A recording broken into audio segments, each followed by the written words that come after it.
Today we're going to be talking about the Six of Crows. The Six of Crows duology. The Six of Crows duology by Lee Bardugo. And I know this is a really popular duology, but I hadn't read this until this November. It's been popular for ages, and I know I'm a bit late to the party, but it is what it is. So I read this series back in November, I want to say, and on that time I just wanted something. I just wanted something fun to read and something that was everyone's favorite, so that I could just get back into reading and just be consistent with it again. I have to admit, this year I was kind of a slow reader because taking the last year off from reading and just reading again this year was a big jump. And there were days in which I'd just read 10 pages a day or just read considerably a less amount. But it wasn't the case with this book because I started reading this and I was really enjoying my time reading this. I read this a lot quicker than I read all of my other books this year because again, I had a lot of things to do for school, and reading again was definitely a bit of a challenge. So back to the Six of Crows duology. If you guys don't know anything about this one, which I highly doubt, but in case if anyone doesn't know, this is a YA fantasy duology. It's kind of a high story. Generally, this duology is a dark high story, and it'll just keep you at the edge of your seat. I just changed the lighting a bit, so sorry.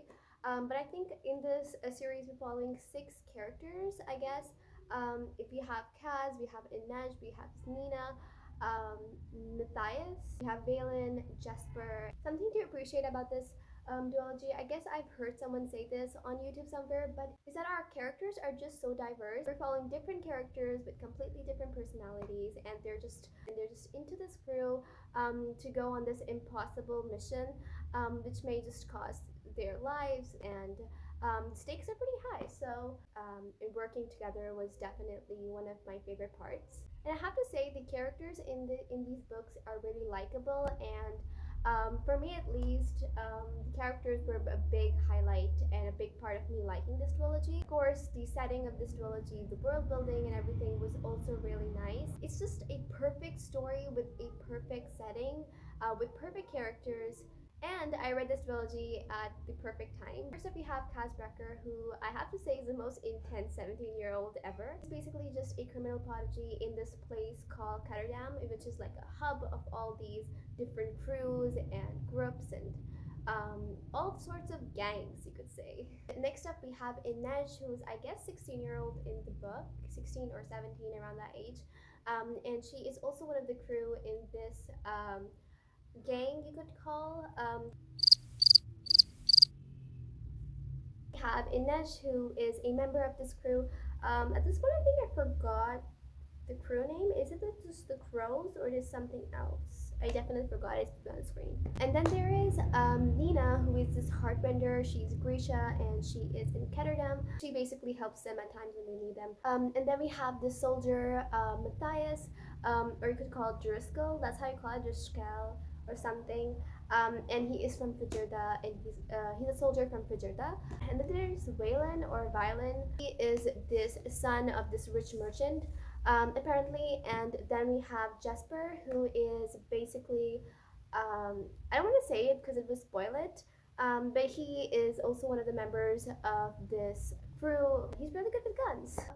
Yeah, that is our crew. And so yeah, pretty much the second chapter, you'd see them doing a task for their gang, and I feel like the character development and just the job done on these characters was really good.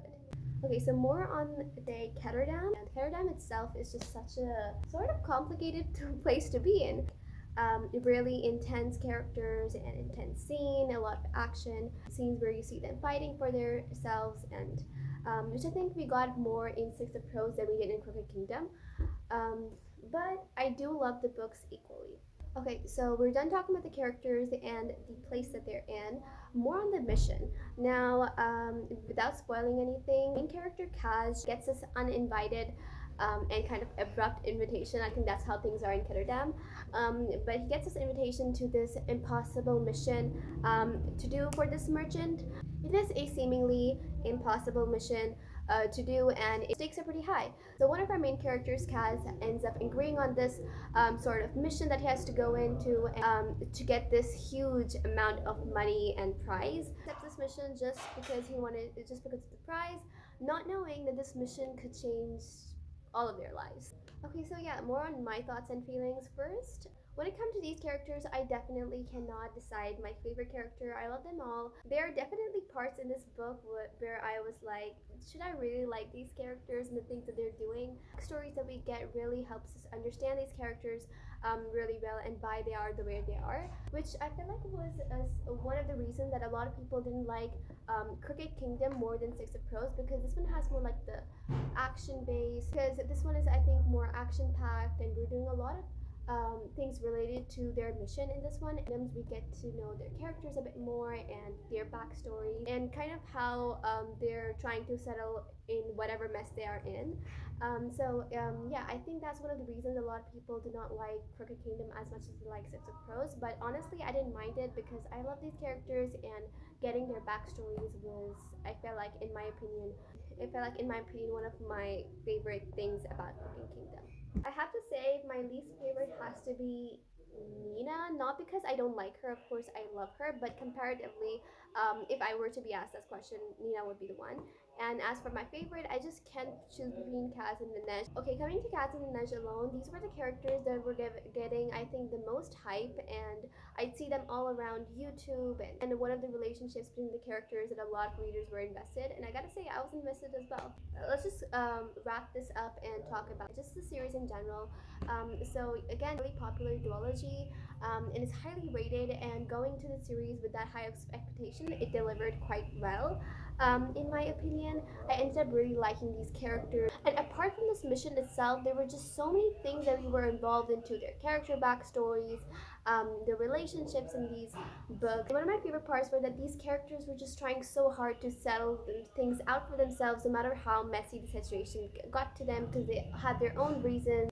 Just some final things I want to touch on. Since these are books in Lee Bardugo's Grishaverse, a lot of people ask whether or not to read the Shadow and Bone first, the Shadow and Bone trilogy first. And in my case, I did read the first book in the trilogy, but I wasn't just a big fan of it, and it was just a bit slow for me, and the story felt a bit flat, so I just didn't continue it, and I didn't even bother to search the rest of the plot or the story, or any of the spoilers, because I just wasn't interested in it. I just really wanted to watch a TV show because a lot of people were like recommending it a lot to me, and I did hear they kind of combined Six of Crows and Shadow and Bone into it.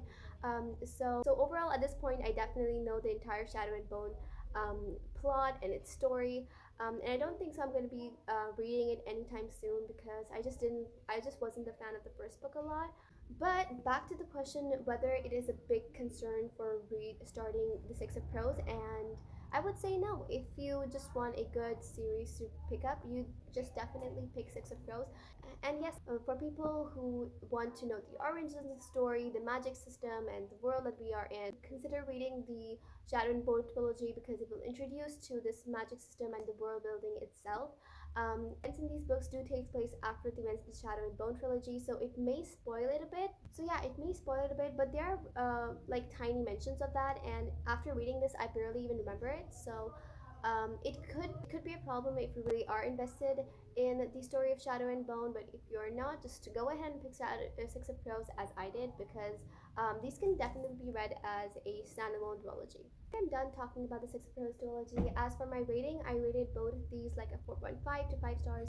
Is this duology worth your time? Yes, it is, especially for someone who wants to get into reading and just wants some likable characters and a plot that would keep you entertained. I feel like for some people, this duology is their original favorite, and for some people, this might just be a good duology, may not be their favorite. But for me, I feel like at that time, this duology really helped me a lot. This is a spoiler-free review. I won't be talking about the quotes that I really like from this duology or like the scenes that I really like, because I want people who haven't read this duology kind of watch this video without any spoilers. As I said before, a lot of work has done into the characters as well, as I feel like some of the scenes in this book, and it was just so well done and not too hard to read.